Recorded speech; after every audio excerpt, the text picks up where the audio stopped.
le FPS le plus mythique de l'histoire. Un jeu qui a failli ne jamais voir le jour, né dans une chambre d'étudiants mais qui pourtant va transformer l'histoire du gaming. Vous allez tout savoir, j'ai ici tous les Counter-Strike. Les jeux en version physique ou encore des versions oubliées et même des jeux que vous n'avez probablement jamais vus. Mais what? C'est Power Rangers, ya! Ah! Ça part! Oh waouh! Et c'est écrit en japonais partout! Qu'est-ce qui se passe, regarde? Qu'est-ce qu'ils ont fait à Counter-Strike? Let's go! Ah, ça me fait trop plaisir! Le plus vieux, je crois qu'il a 83 ans. Attends, t'as 80 ans et tu joues à CS? J'ai pratiquement passé 1000 heures rien que sur Global Offensive. Vraiment, c'est un jeu qui m'a passionné. J'ai pu découvrir, comprendre la compétition dans le jeu vidéo à travers ce FPS. J'ai passé des moments de fou, je me suis investi et j'ai pu découvrir ce qu'est véritablement le tryhard. Grinder les ranks, vraiment enchaîner les matchs, se donner à 200% et faire au mieux pour donner les meilleures performances. C'est d'ailleurs ce qui a inspiré ma marque de clavier, vraiment dans cette dynamique d'avoir le meilleur matériel possible pour jouer dans les meilleures conditions. C'était vraiment un de mes rêves et là, il est disponible d'ailleurs. Il y a le lien dans la description. Si vous voulez un clavier de fou, faites-vous plaisir. Après, vous savez, je passe mon temps sur les FPS compétitifs et vraiment depuis que j'ai ce clavier, vraiment je kiffe de ouf, je suis trop content. On va faire chauffer le clavier in-game et pendant ce temps, je vous raconterai tous les secrets de chaque jeu. On a passé des semaines à déterrer la toute première version du jeu, des modes inconnus ou encore jamais vus. Waouh, mais c'est Black Mesa. Je vais pas vous mentir, j'ai jamais vu ça. Ça va être un sacré voyage. L'histoire est vraiment passionnante, alors installez-vous confortablement. Regardez jusqu'à la fin pour tout savoir de CS. Plus de 25 ans d'histoire qui, à la fin, vous révèlent ce que peu de joueurs ont eu l'opportunité de voir. Tout commence en janvier 1999. À cette époque, Unreal Tournament, Doom et Quake étaient les références ultimes du FPS. À cette époque, beaucoup de science-fiction, des univers parallèles, on est encore très loin du réalisme qu'on connaît aujourd'hui dans les jeux vidéo. C'est alors que Min Lee, un simple modeur qui crée des petites modifications pour la série Quake, décide de s'intéresser à un tout nouveau jeu à peine sorti quelques mois plus tôt, Half-Life.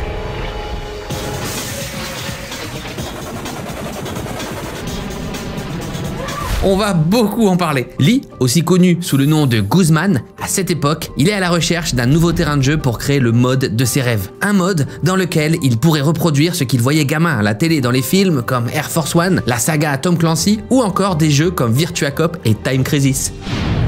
Time Crisis. Time Crisis, quel banger! Combien de pièces j'ai mis dans ces bornes d'arcade? Je ne sais pas, je n'ai jamais fini un seul des jeux. Il décide alors de s'allier avec Jess Cliff pour créer le mode Counter-Strike. Un nom trouvé en piochant dans sa liste de films et séries favorites avant de s'arrêter sur la série canadienne Counter-Strike de 1990.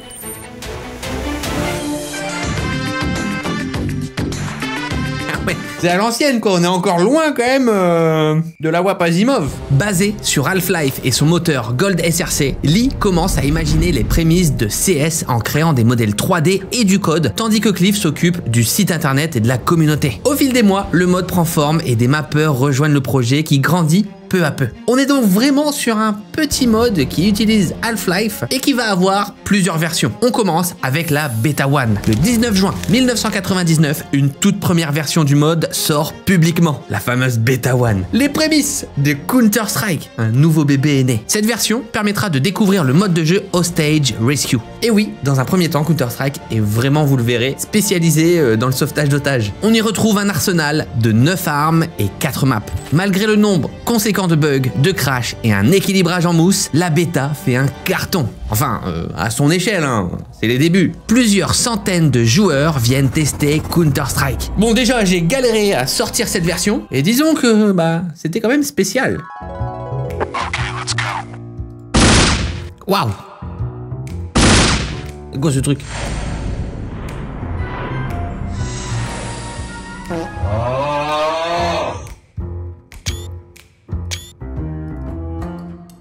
Waouh, l'écran. Alors, comment on lance ce truc? Connect. Non, c'est compliqué, là. Waouh. Oh, ah, c'est qui, ça? Bonsoir. Pardon. Je connais pas cette map. Waouh. C'est quoi, ce truc?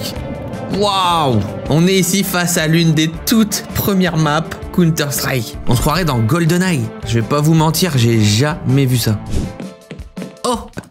Comment on rentre? Monsieur, faites-moi rentrer! Ah, les sons. Ah, bonsoir, vous allez bien? Waouh! N'ayez pas peur, tout se passe bien, nous sommes en 1999, première version de Counter-Strike. Pardon, c'est dingue quand même d'avoir fait ça. Waouh! Ah, mais c'est Black Mesa. Waouh! Aïe, aïe, aïe! Ah bah oui, je reconnais, ah bah oui! Ah bah voilà! On y est! Je peux y aller? Oh, waouh! C'est rustique! Comment on fait? Non.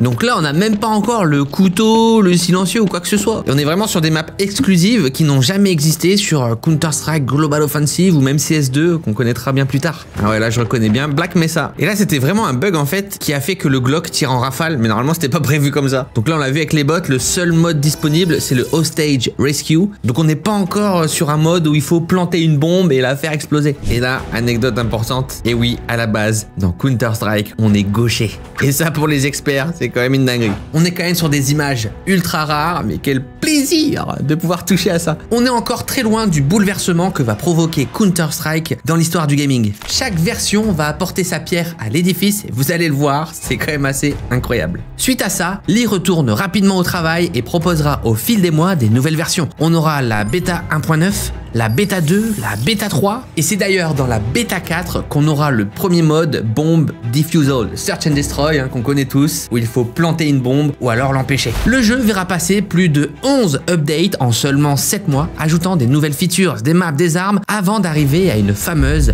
bêta 5. C'est une mise à jour vraiment qui va tout changer. Dites-vous bien qu'à ce point, on est vraiment que sur un tout petit projet d'étudiant, avec des petits modes par-ci par-là. Mais c'est comme ça souvent que l'histoire est bouleversée. Un petit cheminement qui, jeu après jeu, vous allez voir, nous donnera une histoire incroyable. Au fil des mois, le projet gagne rapidement en popularité, à tel point qu'à la toute fin de l'année 1999, Valve, le créateur de Half-Life, se rapproche de Lee. Je sais pas si vous vous rendez compte de la dinguerie à cette époque-là. En effet, Valve ne compte pas attaquer Lee pour son projet où il utilise son jeu et mettre fin à son rêve. C'est généralement ce qui se passe toujours, en tout cas jusqu'à présent. Nintendo, on parle un petit peu de toi. Faut savoir que les jeux vidéo sont des propriétés intellectuelles qui sont protégées, lourdement protégées même, on ne peut pas y toucher techniquement, on est encore très loin de l'époque des mods, et pourtant, pour une des premières fois de l'histoire, Valve, l'éditeur, développeur, va proposer d'offrir un soutien financier et technique pour le développement de la bêta 5.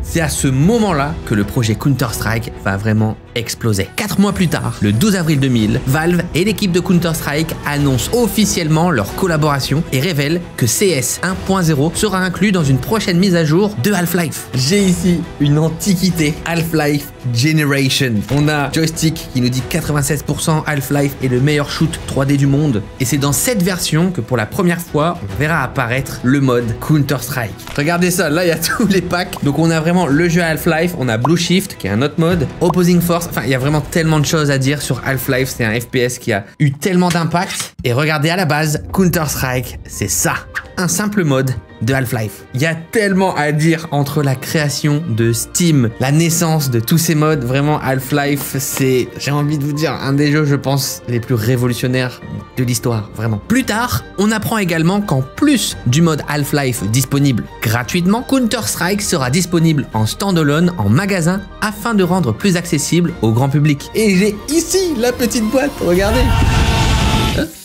Mais derrière, c'est pas Counter-Strike, on dirait qu'il y a une pub d'un autre jeu. Gunman Chronicle, qu'est-ce que c'est que ce truc?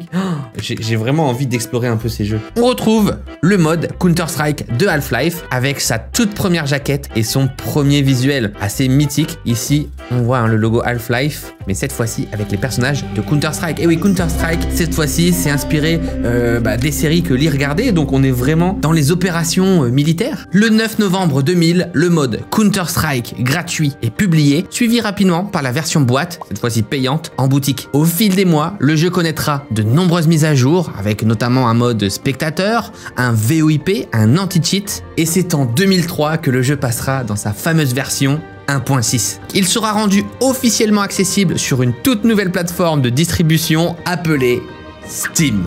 Ouais, rien que ça. Un service créé tout juste quelques mois plus tôt. À partir de maintenant, Counter-Strike quitte un peu le monde du modding et devient véritablement un jeu sous licence. C'est à cette époque que les droits intellectuels de Counter-Strike, les maps, les assets auraient été acquis par Valve. Guzman, lui, restera quand même derrière CS tout au long de son développement. C'est son petit bébé et c'est lui qui va lui donner ce style unique. Pour la petite anecdote, Valve a dû négocier les droits avec chaque créateur de mode afin de pouvoir vendre CS 1.0. Et le nom des armes a été changé pour éviter des problèmes de copyright. On va tester ça, forcément.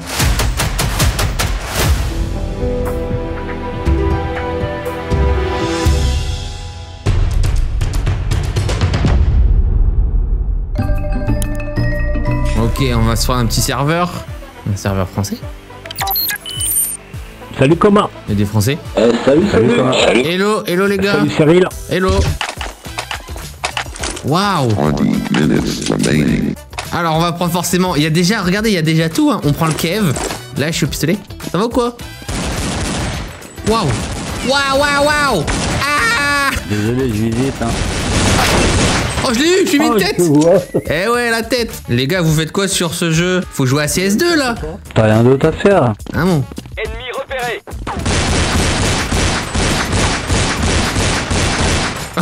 C'est quoi ce combat? Je vais pas mourir.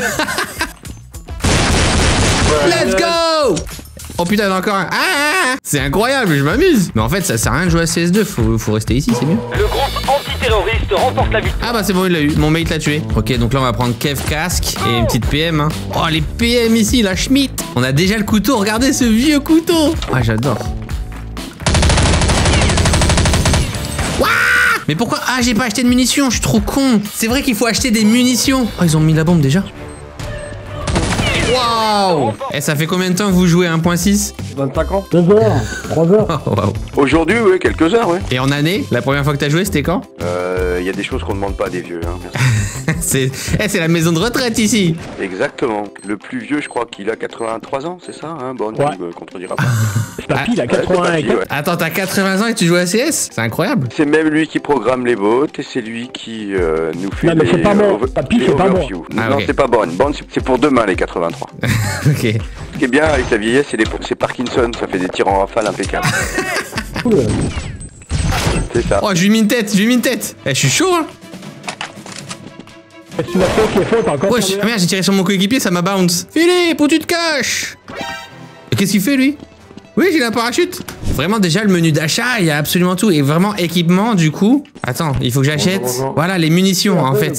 Là, je suis à 87. Non, c'est bon. Ah, mais il y a un vieux qui... Bah, c'est Papy, hein. Ça va, papy? Le plus vieux, ouais. Ouais, mais après Papy. Ah ouais, c'est vraiment papy, Je là. sais pas. Il y a que des vieux dans ma game. Waouh, il joue trop bien. Pause. Je suis en train de me faire défoncer par des yeux. Pause vraiment, moi. Ouais, j'aimerais bien, mais attends, faut que je vide la touche là. Il galère. C'est quoi ça? Alors, j'ai que 61, moi. Ils ont 61. Il a que 61. Oh, la WAP. Oh. Hop, j'ai acheté des munitions. Oh, c'est parti, la WAP.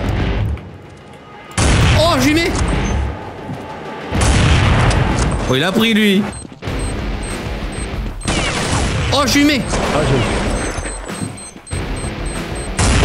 Non. Faut qu'on aille là-bas parce que moi j'ai pas de sous donc. Ouais, j'ai pas de sous non plus. C'est vrai qu'on a une lampe torche. Waouh.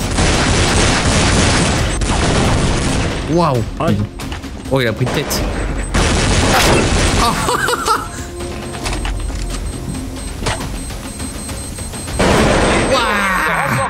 Entre 1999 et 2003 sur ce jeu, on va voir passer quand même plus de 30 maps. Il y en a d'ailleurs 25 qui font encore partie des maps officielles. C'est vous dire quand même la qualité du développement de ce jeu. Encore à ce jour, ça fait partie des maps les plus efficaces dans l'e-sport, même dans le gaming en général. C'est d'ailleurs avec l'update 1.1 qu'on verra apparaître la mythique map de Dust 2, ma map préférée. J'ai passé vraiment des centaines d'heures dessus, je pense. Créée par David Johnston. Alors, elle s'appelait initialement Dust 3, il y a d'autres versions de Dust aussi, mais bon, elle faisait suite à la toute première map qui est apparue dans la bêta 4. Oui, vous allez voir que dans CS, c'est un sacré puzzle quand même. Bon les gars, moi je vous laisse. C'était cool de jouer avec vous. Passez une bonne journée. Salut Cyril. Eh ben, salut Cyril. Vraiment, j'adore jouer à ces jeux parce que les gens sont toujours méga sympas. Et là, vraiment, il y avait des mecs de 80 piges. Ça me rappelle les vidéos sur le studio. Pour ceux qui ne suivent pas, c'est ma deuxième chaîne vraiment focus sur le gaming. Il y a plein de concepts originaux et notamment sur les jeux Steam abandonnés où j'avais croisé aussi d'autres retraités, on va dire, sur Day of Defeat. Et oui, forcément, comment parler de Counter-Strike Counter-Strike sans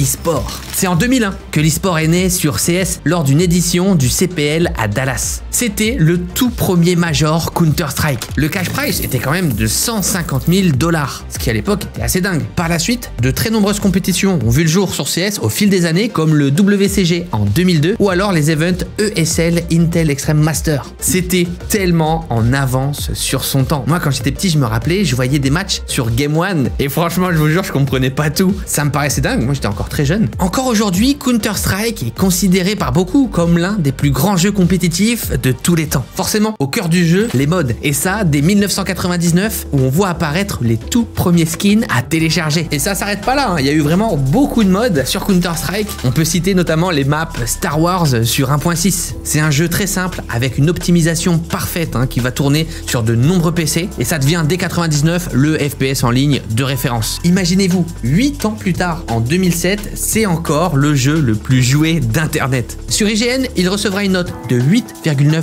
sur 10, un score métacritique de 88% et d'ailleurs, il aura même le droit à sa version Xbox. Alors ça, c'était quand même un ovni. Bah moi, c'est vrai que j'étais plutôt sur console à cette époque, donc c'est comme ça aussi que j'ai découvert Counter-Strike. Alors à la manette, c'était assez étrange, mais cette version va quand même s'écouler à plus d'1,5 million d'exemplaires. Regardez, chose assez rare, on voit là Valve au crédit. On a 16 cartes, dont 7 exclusives à la Xbox. Et pour vous donner d'autres chiffres, la version physique du jeu PC s'est vendue à plus de 4 millions d'exemplaires, ce qui est vraiment énorme, parce que de base, c'est téléchargeable gratuitement aussi sur Internet, après sur Steam. C'est le début d'une grande histoire. C'est là que tout est né et vous allez voir, là, on va commencer à se perdre. Counter-Strike suivant.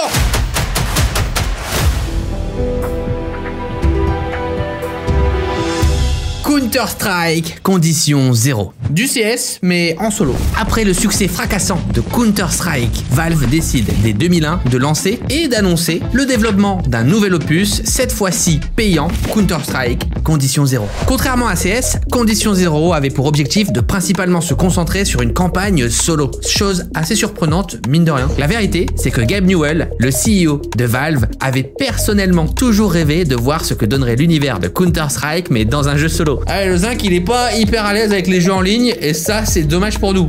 Quoique. Le développement est donc lancé, mais rapidement, Condition 0 va se retrouver dans une spirale de rebondissement chaotique. En fait, c'est dès le début que les problèmes commencent avec CS. Vous allez voir, l'histoire est folle. Alors initialement, il est développé par Rogue Entertainment. Le projet est brusquement passé entre les mains de Gearbox suite à des problèmes financiers. Mais après un an de travail, le jeu change encore de studio et arrive chez Ritual, où il restera un an avant de se retrouver une nouvelle fois déplacé en 2003 chez Turtle Rock. Alors il y a eu beaucoup d'histoires. On a eu un refocus sur le mode en ligne, finalement retour du solo. Il y a eu beaucoup de parties du jeu qui ont été coupées. Le bébé, il a été ballonné dans tous les sens. Personne n'en veut, personne n'arrive à accoucher. Alors qu'est-ce que ça va donner? Après plusieurs reports, Condition 0 sort le 23 mars 2004. Mais le concept de base a complètement changé. L'entièreté du solo a été simplifiée et minimisée à l'extrême. Sa campagne très basique appelée Tower of Duty est bêtement un jeu à points. N'y voyez aucune ressemblance dans le nom.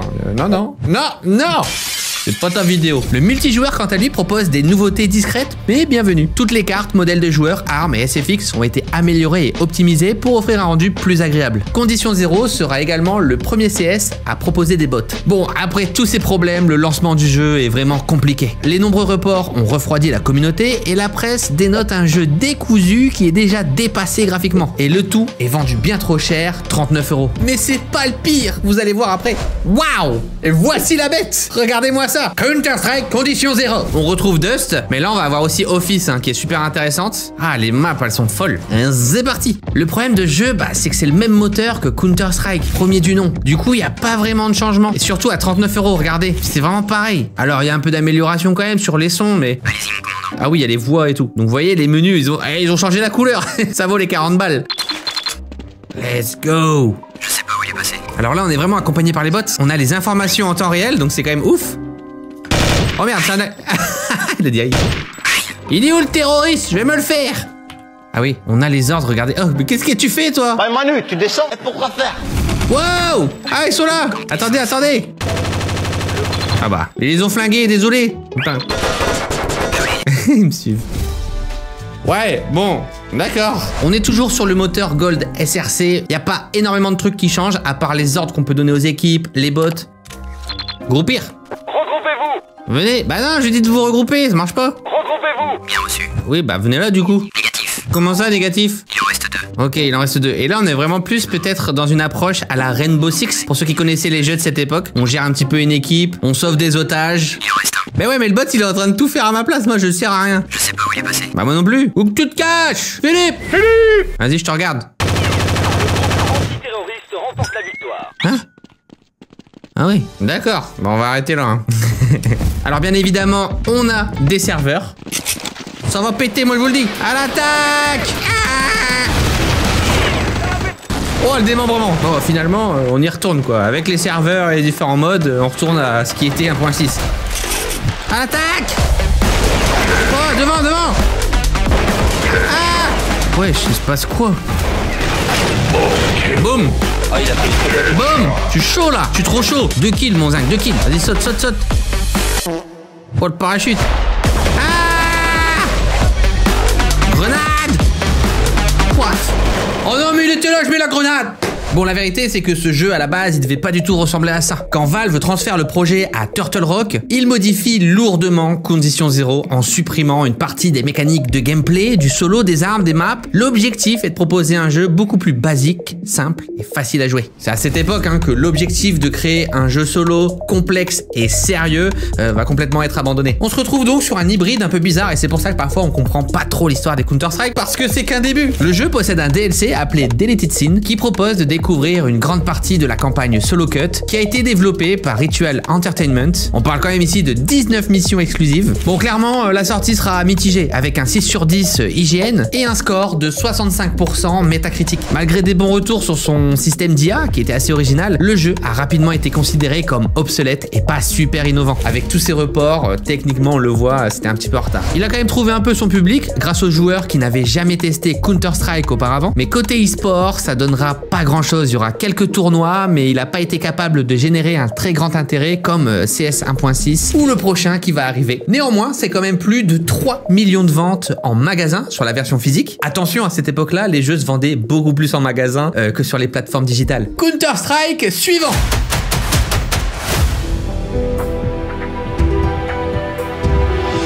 Counter-Strike Neo, le spin-off japonais de CS. Et oui, on est de retour en 2003. À cette époque, le premier Counter-Strike est donc le FPS le plus joué sur Internet. C'est alors que Valve décide de s'approcher de Namco, une entreprise japonaise connue pour avoir géré des jeux d'arcade comme Pac-Man ou encore Tekken. L'objectif est simple, développer une version japonaise de CS. La mission, c'est de développer une version qui est quand même adaptée au marché japonais. Et oui, les standards ne sont pas les mêmes. Counter-Strike Neo sera créé sur les bases de CS 1.5 et 1.6. Il introduira de nombreuses maps inédites ainsi que des nouvelles factions. Un système de matchmaking et d'élo complet aideront également à l'équilibrage. Ce qui est complètement dingue, c'est qu'à la base, ce Counter-Strike sera disponible sur les bornes d'arcade et non sur PC. Parce qu'à l'époque, au Japon, les cybercafés étaient très populaires. On a donc un jeu qui tournait sur Linux en proposant des matchs en 5 contre 5. Le prix d'une partie était de 100 yens, à peu près 80 centimes de l'époque, pour 20 minutes de jeu et les stats des joueurs étaient stockés sur des cartes physiques dédiées. On est vraiment dans un autre univers. Moi, je n'étais pas du tout au courant. Bien que le jeu soit très différent, Neo est bel et bien une licence officielle de la série Counter-Strike. Il sort en 2003 exclusivement sur le marché japonais. Au menu, pas de terroristes, pas d'antiterroristes ni de tenue de soldats, mais à la place, un jeu sur le thème des animés avec des soldats futuristes et une ambiance décalée, on va dire. En fait, de base, CS était jugé beaucoup trop violent pour le marché japonais, donc il fallait l'adoucir un petit peu et l'adapter. Je sais pas si c'était efficace. Bon. Ah là, il va falloir modder un petit peu. Waouh, on s'accroche les gars, là on rentre dans la matrice. Mode hacker activé. Ah waouh, mais moi je parle pas japonais. Alors là, on déterre un truc. Profitez, hein. Oh waouh. Ah oui, il y a quand même un downgrade visuel. Hein. Oh waouh. Et c'est écrit en japonais partout. Je comprends pas moi. Je suis foutu. Oh waouh, le menu d'achat. Ouais, c'est marrant, c'est un peu le même menu, donc je comprends. Là, je prends mon Kevlar, ok. Waouh. Ah ouais, là on est au Japon, hein. Oh waouh. Ah, qu'est-ce que c'est que ce truc violet là qui me tire dessus? C'est Sonic, c'est pas Counter-Strike.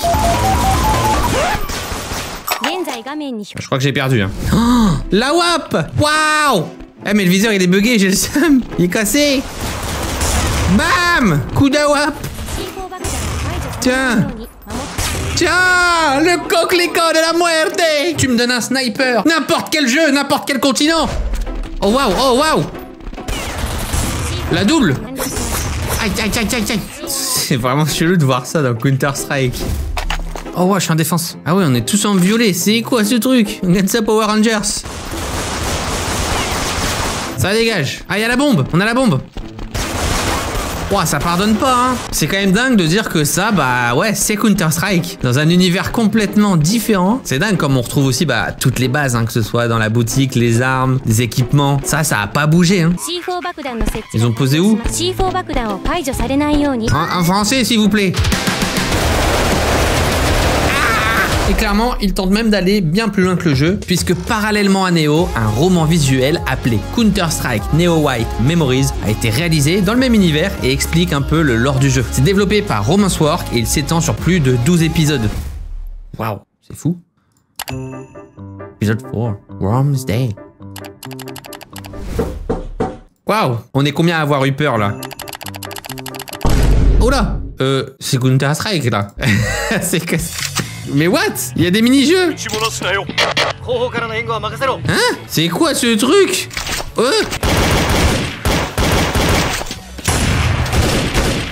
What? On est sur un roman avec des séquences jouables. On dirait vraiment les tout premiers FPS. Mais what the fuck?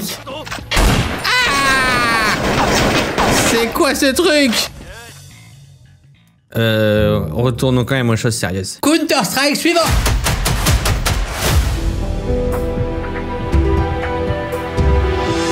CS Source. À l'époque de son annonce, en mai 2004, CS 1.6 est encore extrêmement populaire, en particulier dans le monde de l'e-sport qui a décollé au fil des années et qui a su générer un intérêt immense. Pour Valve et Turtle Rock, c'est le studio derrière le jeu, qui pour rappel travaillait aussi sur Counter-Strike Condition Zero en même temps, le challenge de proposer un nouveau CS était vraiment énorme. L'objectif de Counter-Strike Source est simple, proposer un remake de CS 1.6 tournant sur le tout nouveau moteur de Valve, le Source Engine, un moteur mythique qui encore une fois va pas mal révolutionner le monde du jeu vidéo. Un moteur bien plus moderne que le Gold SRC, hein, sur lequel tous les CS tournent là et ça commence à faire vraiment vieillot, et qui permet non seulement d'afficher des graphismes plus réalistes, mais aussi de faire tourner des IA complexes et un système de physique en temps réel.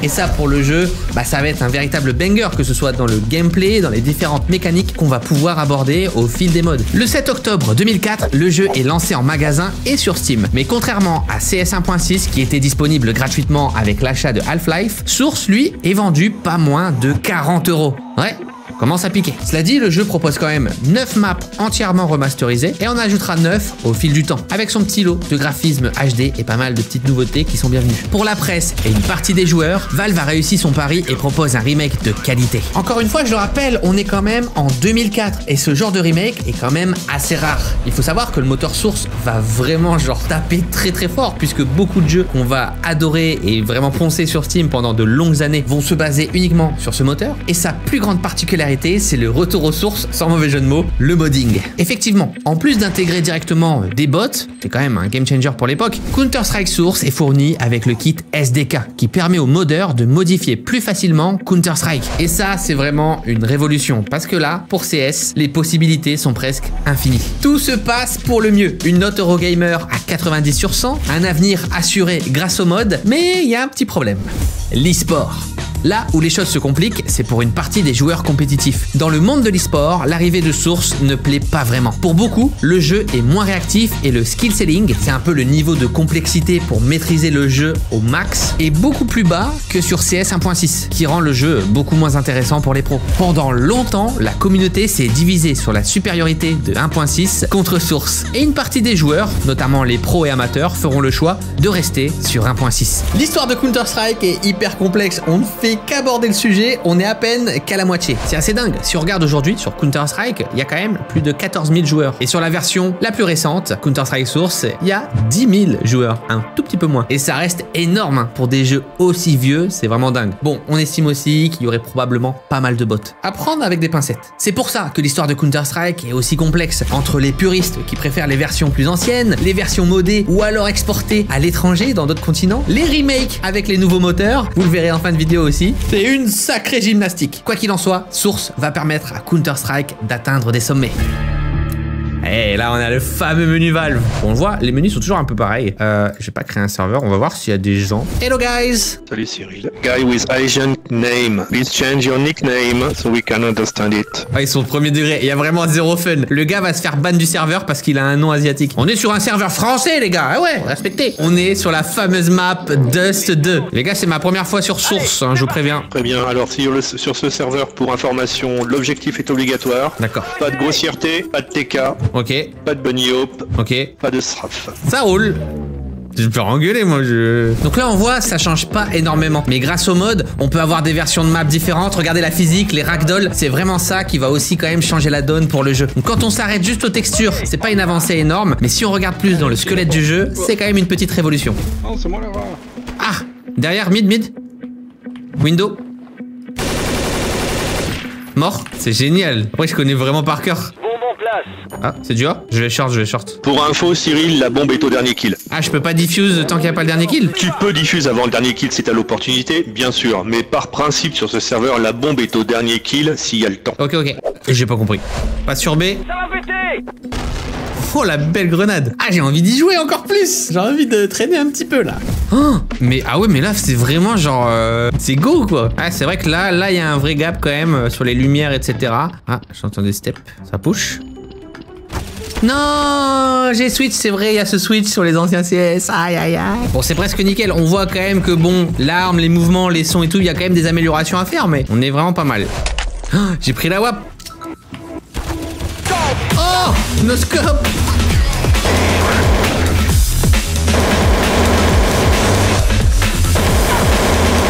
Let's go! Bah ouais, meilleur joueur, forcément. Counter-Strike Source est quand même sorti plus ou moins au pic de popularité de CS 1.6, qui est clairement une terrible idée puisque ça a frustré beaucoup de gens. Vous savez, réapprendre de A à Z les bases du jeu. On l'a vécu il y a pas très longtemps là, pour ceux qui comprennent. Et surtout, très important hein, pour Counter-Strike, la scène e-sport, il faut savoir que tout l'argent était du coup plutôt investi sur 1.6, puisque celui-ci continuait, on était habitué à cette scène, et ce qui a donc rendu aussi moins attractif sur Counter-Strike Source. Dans les commentaires, dites-nous qui gagne la bagarre, CS Source ou CS 1.6. Ça va être la sauce. Le mode Source va pousser aussi pas mal de modes, notamment le mode Surf, qui a quand même été inventé sur CS 1.6 hein, par Mario. Mais avec Source, il va gagner en popularité grâce aux immenses quantités de création communautaire. Le moteur Source va être utilisé par plus de 100 jeux. On peut citer notamment Left 4 Dead ou encore Half-Life 2. Une date clé super importante, en 2006, le système appelé CS Pro Mode voit le jour, dans l'objectif d'apporter des outils permettant à CS Source de devenir plus viable sur la scène compétitive. Parce que le jeu de base contenait pas mal de lacunes dans ce domaine. Le projet Pro Mode est né à la demande de nombreux joueurs pro et va donc pousser la scène e-sport de Source. Ça va durer un petit moment jusqu'en 2008 à l'annonce du prochain Counter-Strike.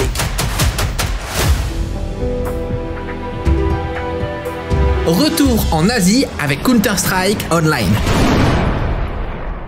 Près de 4 ans après le succès de Source, Valve décide de se réintéresser au marché asiatique. L'objectif est de proposer un spin-off plus proche de l'expérience classique de CS 1.6. C'est alors que le projet Counter-Strike Online est confié au studio Nexon. L'objectif, c'est de faire du neuf avec du vieux. Nexon choisit de développer son nouveau jeu sur la base de CS 1.6 et Condition 0. Tous les deux tournent quand même sur un moteur vieux de 9 ans, hein, le Gold SRC, malgré l'existence du moteur Source qui est là depuis 4 ans quand même, et qui franchement est une petite bombe. En dépit de ses limitations, le jeu tentera de revisiter certains de ses anciens modes. Tout ça en arrivant aussi à ajouter des nouveautés avec des armes inédites, des modes exclusifs ou encore même des skins. Les mecs sont malins, là ça rigole pas. À l'été 2008, le jeu sort en Asie exclusivement sous forme de free-to-play et offre de très nombreux modes de jeu. Mais il y a aussi des modes beaucoup plus fantaisistes. C'est parce que c'est strict. Le Bazooka Battle, un mode zombie ou encore Soccer. Bon, globalement, tout ça vient plutôt des modes communautaires de 1.6. Sauf que là, ils sont directement disponibles dans le jeu. Cette version de Counter-Strike s'avère très variée et il verra de nombreuses mises à jour et événements étoffer son contenu au fil du temps. Bon, tout se passe bien jusqu'à la mauvaise nouvelle quand même. Bah oui, Nexon est quand même là pour faire de l'argent, Valve aussi. Le jeu sera connu pour son système de microtransactions assez agressif, poussant à débloquer de nouvelles armes, des skins ou même des power-ups avec de l'argent réel. pire encore, on le sait, les mods qui sont quand même au cœur de la communauté, puisqu'on se rend bien compte avec le temps que les idées imaginées par la commu sont en quelque sorte volées pour être intégrées à Counter-Strike Online, cachées derrière des paywalls. Ce qui veut dire en fait que pour y jouer, en profiter, t'es un petit peu obligé de payer. Mais l'aventure de Counter-Strike Online ne s'arrête pas là. C'est en 2012 que Nexon présente Counter-Strike Online 2. Et ils ont pas le temps de niaiser. Une toute nouvelle version du jeu qui cette fois-ci tourne enfin sur le moteur source. Ça se trouve, les mecs avaient vraiment anticipé. Ils se sont dit attends, on va pas griller toutes nos cartes. Le jeu sera toujours une exclusivité asiatique. Impossible pour nous d'y jouer en France par exemple. C'était des marchés qui étaient encore très éloignés à l'époque. Avec le nouveau moteur, désormais il y a un vrai bond technologique. On retrouve toutes les qualités de la version source. En plus de ça, l'ajout de nouvelles maps inédites, d'anciennes maps iconiques comme Dust 2 ou Italy ont été entièrement recréées en interne chez Nexon, permettant pour la première fois de découvrir une version revisitée par un studio externe à Valve. Alors c'est assez dingue, mais si on regarde, moi j'ai l'impression que ça fait vraiment gros jeu mobile, surtout à cette époque. Et vous savez quoi? On va y jouer. Oh waouh, déjà ça commence. C'est quoi ce launcher? C'est CS? Ouah, le gilet pare-balles. C'est marrant parce qu'à cette époque-là, les jeux sur le marché asiatique étaient très différents un peu des nôtres, mais on voit que de plus en plus ça tend à changer. On en parle pas mal sur la deuxième chaîne, hein, sur le studio, avec tous les jeux qui commencent à débarquer. Mais là, je vous propose de plonger en exclusivité sur cette version de jeu plutôt étrange. Il y a actuellement 7 joueurs en ligne. Alors, qu'est-ce qu'on a? Waouh. Alors là, DM Shutdown, waouh, je vais avoir un ping de zinzin, je crois. Team Deathmatch. Ok. Oh, waouh. Eh, c'est pas mal. Waouh. Là, c'est vraiment source, hein. Waouh. J'ai fait un très mauvais spray. Ok, ça c'est un joueur. Ah, j'adore. Ah ouais, j'ai un ping de zinzin. Hello my friend. Bah ouais, j'ai pas le temps. Je suis en train de lui pourrir sa game. Ah, j'étais chaud. Oh la wap. Ah bah là, ils sont morts. Ah mais là avec le ping mon zinc. Alors là regardez, on a tous les modes de jeu. On se croirait sur Fortnite. Bah on va tester l'original hein. Oh waouh, ah ouais là ça change. C'est quand même un peu moins bien. C'est parti, let's go guys. What? C'est quoi cette map? Pourquoi le mid il est fermé? Eh, qui c'est qui a fermé le mid? C'est quoi ce truc? Ouais, tirez. Oh, incroyable. Oh, il y a une clé à molette, what? Waouh, le couteau. Je vais y aller au couteau. Y'a quelqu'un? Eh oh. Ouais, ils sont repartis dans le mid.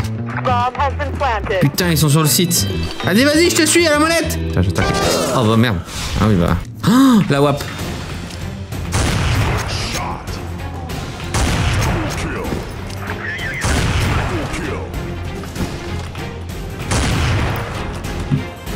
Ah non. Ok, on est sur Inferno. C'est joli, hein.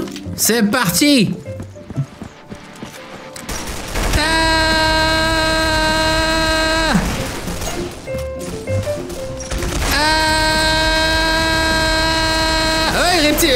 C'est quoi ça? Il est tout petit. Putain, c'est quoi ce mode? Faut en fait vous mettre dans la tête, gars, dans la tête. Ah, c'est quoi ça? Qu'est-ce qui se passe? C'est quoi ce jeu? Je comprends pas. Une grosse tête toi. Qu'est-ce qui se passe? Regarde. C'est quoi ça? Qu'est-ce qu'ils ont fait à Counter-Strike? Tiens. Ah ouais, en fait une fois que je suis cochon, je peux les one-shot, parce que c'est la fin de la game. À l'attaque. Aïe aïe aïe. T'as attaqué. Ya. Mais il va mourir, oui, cochon. Défoncez-le. Alors moi j'ai pas tout compris, mais visiblement c'est pas le cas du marché asiatique puisqu'il a eu un énorme succès. Le jeu a tenté de s'implanter aux US et aussi en Europe, mais ça a pas du tout marché, notamment à cause de son modèle économique. On n'était pas encore prêt à ce genre de jeu, il y a eu un choc culturel, il y avait aussi pas mal de lag, de décalage horaire avec l'Asie, bref c'était pas un très bon cocktail. Au fil des années, le jeu continuera en organisant des événements réguliers, en transformant du contenu issu de la communauté en mode de jeu officiel et surtout en ajoutant de très nombreux objets cosmétiques. Après 6 ans de service, le jeu ferme ses portes le 22 février 2018 suite à un manque de popularité, en partie lié à un mauvais management, mais surtout à cause d'un prochain succès que vous allez connaître. La série D Online a eu un énorme impact sur le modèle économique, notamment avec la monétisation des skins d'armes. Et ça, on va le voir, c'est la prochaine grande révolution. Jeu suivant!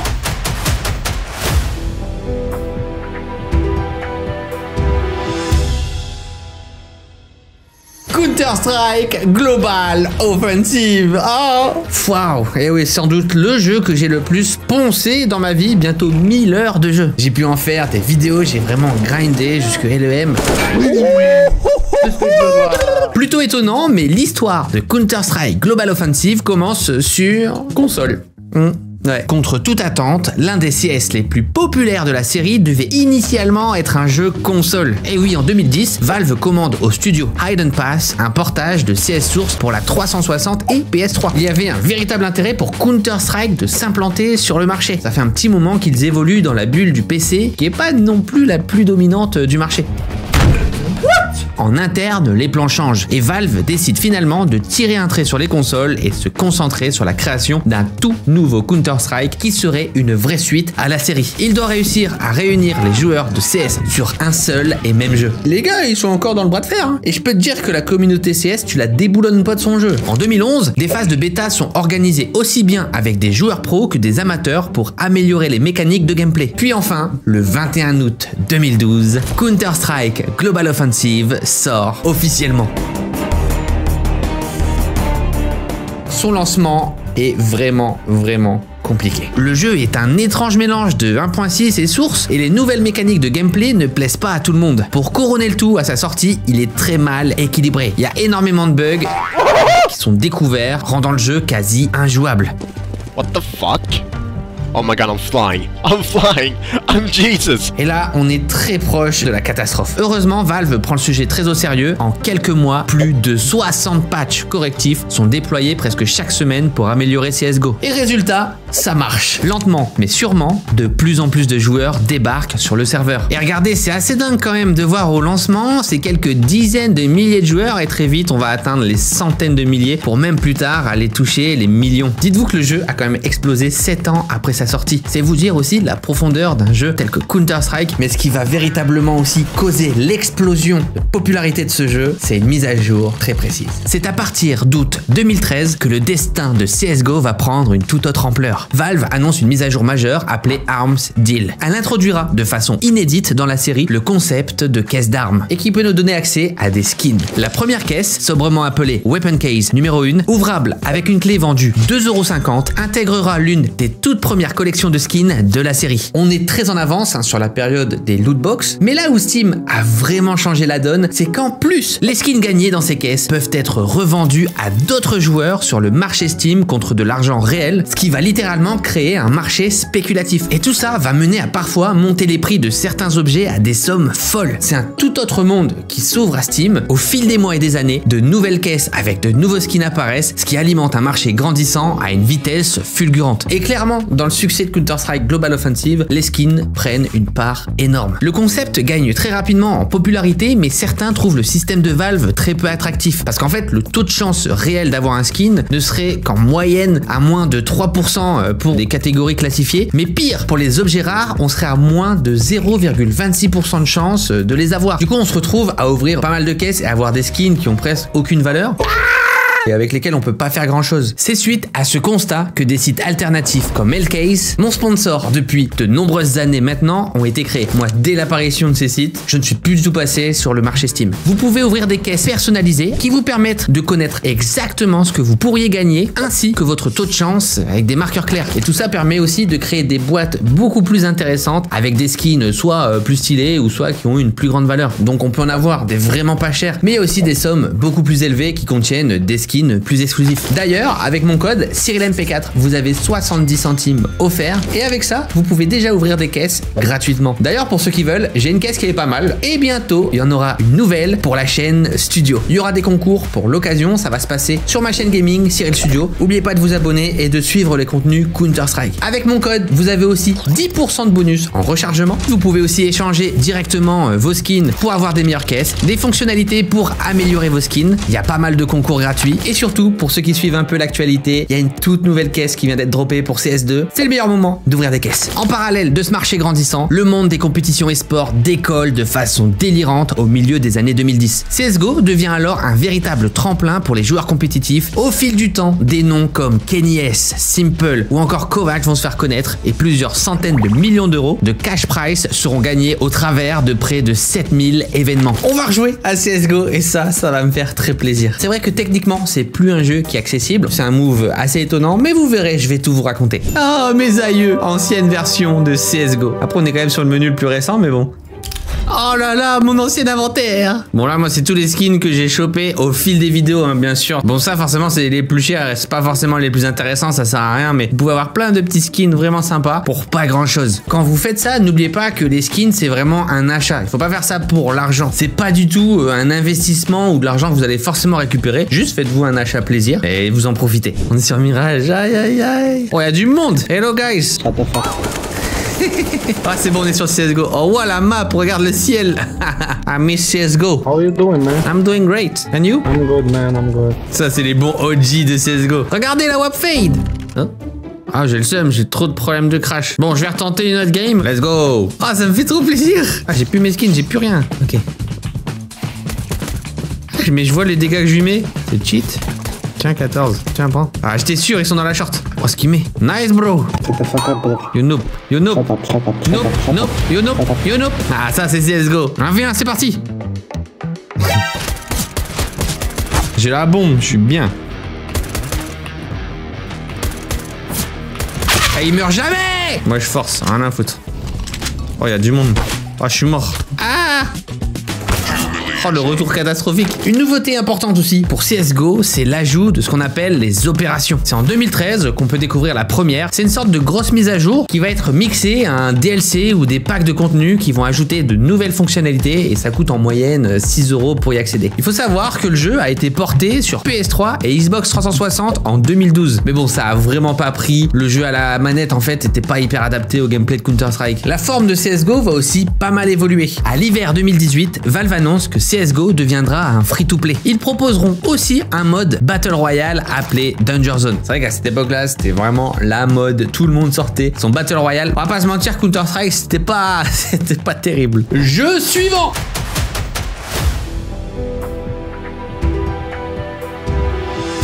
Ok, alors là, accrochez-vous, c'est un peu technique. Counter-Strike Nexon. Rappelez-vous de Counter-Strike Online, le premier, celui sorti en 2008 avec un moteur graphique qui date des années 90. Bah, concrètement, c'est plus ou moins ce nouveau Counter-Strike là. Nexon. On est quand même en 2014 et c'est tout simplement un reskin de Counter-Strike Online. Il tourne précisément sur le même moteur que le tout premier CS, le fameux Gold SRC, qui à cette époque a quand même déjà plus de 16 ans. Globalement, il offre le même genre d'expérience. La seule différence, c'est que pour la première fois, le jeu est disponible sur Steam, ce qui le rend donc officiellement disponible aux Américains, aux Européens. Avant, c'était techniquement bloqué. Bon, et là, bah oui, Counter-Strike Global Offensive est quand même sorti, hein, avec ses beaux graphismes, son gameplay quand même aux petits oignons. À sa sortie, Counter-Strike Nexon est considéré par beaucoup comme étant le Counter-Strike du pauvre. Bah oui, parce qu'en 2014, le CSGO, il coûtait à peu près 15 €. Mais celui-ci, la version Nexon, est entièrement gratuite. Donc forcément, ça peut pas être la même qualité non plus. Aujourd'hui, le jeu existe encore et voit passer près de 1000 joueurs en moyenne chaque jour. Il y a encore plein de mises à jour, des événements. C'est assez étrange parce que le Gold SRC, il a jamais été conçu pour exister aussi longtemps. Enfin, vous allez voir, on va le lancer. Là, c'est un saut dans le temps. Hein. On retourne à l'époque. Qu'est-ce qui se passe? Ah! C'est quoi ça? Mais qu'est-ce qui se passe? Oh yes, je joue. Hunter Killer. Oh waouh! Donc là, on est sur Counter-Strike. Hein. D'accord. Ah oui, d'accord, c'est un mode infecté. Oh putain, un zombie! Ah! Ah! Ah! Ah ouais, là, je suis un zombie. Waouh, qu'est-ce que c'est que ce truc? Waouh. Mais qu'est-ce qui se passe? Ouais, c'est spécial, hein. En fait, à sa sortie en 2014, le jeu s'appelait Counter-Strike Nexon Zombie. En fait, il y avait un gros focus un peu aussi sur les modes zombies, qui étaient plus ou moins populaires sur les serveurs des anciens CS. Mais ensuite, il a été renommé Counter-Strike Nexon Studio, car c'est quelques années plus tard que le développeur ajoutera un fameux Sandbox Studio qui va permettre de créer des maps entièrement custom, un peu à l'image de Garry's Mod. Et donc à ce moment-là, sur Counter-Strike, bah, tout est possible. On a des modes en tout genre, des maps bizarres. Enfin là, ça devient un vrai Bloogie-Boulga. Bloogie-Boulga? Bloogie-Boulga. Mais c'est un très bon move parce que c'est ce qui permet aujourd'hui au jeu de continuer à survivre au fil des années. À la sortie, il possède déjà plus de 37 modes. Le hide and seek, le soccer, le zombie, un mode scénario. Il y a vraiment beaucoup de contenu. Donc là, on a un petit scénario. Waouh, on se croirait dans Terminator là. Waouh, mais ça a complètement changé ma résolution. Waouh, regardez, ça c'est Counter-Strike. Waouh. Mais what? C'est Power Rangers. Bienvenue dans le Counter-Strike du futur. Waouh. J'ai même pas la bonne résolution. Là, je suis mort. Ah mais en fait, on se bat contre un boss. Ya. Bah, qu'est-ce qui m'arrive? C'est fou d'avoir appelé ça Counter-Strike. Quel est le rapport? Let's go. Ah, moi, j'ai vraiment une arme toute pourrie, là. Comment je fais? Ah. Il y a du parcours. Wesh. Je me suis fait pranked. Ah bah, qu'est-ce qui se passe? Ok, bah, moi, je le suis. Il a l'air chaud, lui. C'est quoi son art? Est-ce qu'on peut respecter un petit peu la licence par ici? Ah, regarde ça. C'est quoi ce truc? Bon. C'était spécial. Bon, clairement, sur ce jeu, on est quand même plus proche de la fin que des débuts. On peut le voir, il y a de plus en plus de nouvelles reviews négatives qui mentionnent notamment la fermeture de certains serveurs, ce qui supprime littéralement la progression de certains joueurs. Peut-être bientôt la fin de CS Nexon. Bon, on l'a vu, il y a quand même pas mal de serveurs, il y a beaucoup de trucs à faire sur ce jeu. Là, on a essayé vraiment le mode principal, mais il y a aussi des serveurs qui vont simuler 1.6, source, enfin, je pense qu'on pourrait y passer des heures et vraiment dédier une vidéo à cette bizarrerie. Mais il faut qu'on avance, puisqu'il y a un vent de fraîcheur qui arrive chez Counter-Strike. CS suivant. Counter-Strike 2. Ah, il y en a des choses à dire. Sorti le 27 septembre 2023, CS2 est la toute dernière itération de la série. Il prend le pas sur CSGO qui existait déjà depuis 2012. Bon, globalement, le jeu garde les idées de Global Offensive. Les maps, les armes, les skins, les modes de jeu, sauf que désormais, tout sera recréé sur le tout nouveau moteur Source 2. Un véritable travail titanesque. Le moteur Source 2 va donner un sacré coup de jeune à CS. Que ce soit dans sa physique, les graphismes, l'éclairage, mais aussi la dynamique. Et une chose est sûre, vraiment, ça rend trop bien. L'objectif de Valve ici est clair. Tourner la page CSGO. Assurer un futur à la série dans un contexte de plus en plus concurrentiel avec l'arrivée de gros noms comme Valorant ou Rainbow Six Siege. C'est des jeux qui prennent de la place désormais, notamment sur la scène e-sport et sur le marché du PC. Pendant un long moment, CS régnait comme un seigneur sur ce genre, mais c'est plus vraiment le cas. Pour sa sortie, Valve prend une décision radicale. Après une expérience douloureuse avec 1.6, Source, Go, Valve a bien compris que c'était compliqué de bouger les joueurs de l'ancienne version de Counter-Strike. Ils ont commencé avec une première phase de test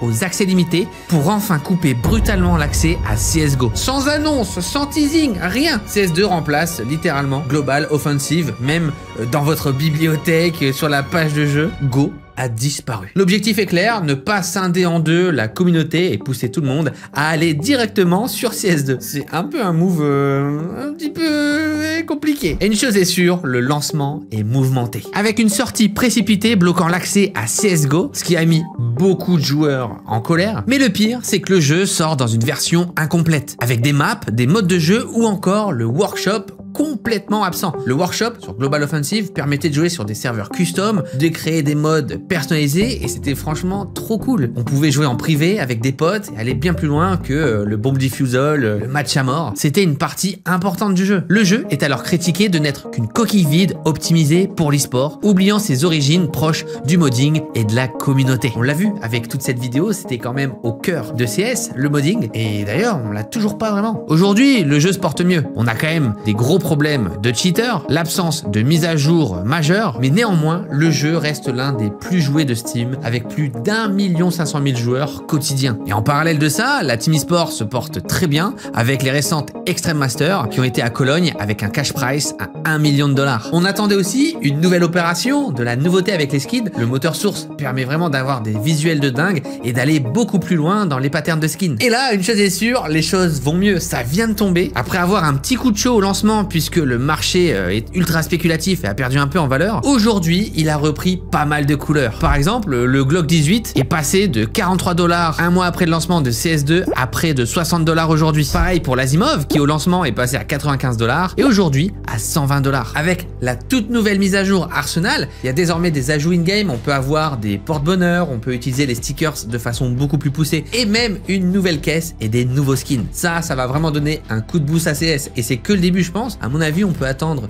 des nouvelles maps, une prochaine opération, pourquoi pas le retour du workshop. Enfin, il y a vraiment tellement de choses à faire pour CS2.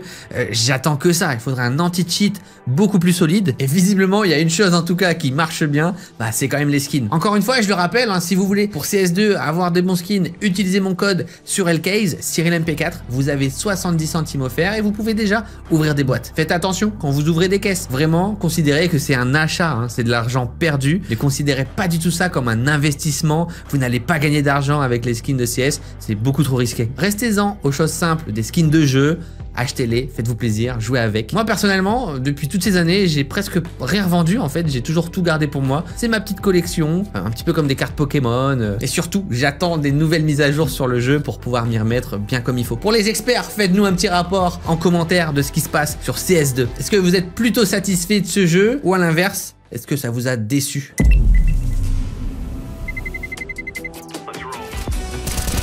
Let's go! Regardez-moi ça, c'est magnifique! Oh, bonsoir! Ah! Ça part! Je connais pas plus satisfaisant vraiment en termes de tir quoi que CS. Et forcément, l'arme mythique, messieurs dames, la WAP Dragon. Oh! Hey! 360! Wow. Fatigué. Messieurs, dames, moi je vais vous laisser là, je vais finir mes petites games. J'espère que cette vidéo vous aura plu. N'hésitez pas à me laisser un commentaire sur votre avis, laissez un petit pouce bleu pour soutenir. Merci à Lcase d'avoir sponsorisé cette vidéo, ça fait des années qu'ils me soutiennent. D'ailleurs, pour le lancement mouvementé de CS2, j'ai fait toute une vidéo dédiée sur le studio. Là au moins, on rentre dans les détails. Une raison de plus d'aller vous abonner à cette chaîne gaming. On se retrouve pour une prochaine, à bientôt!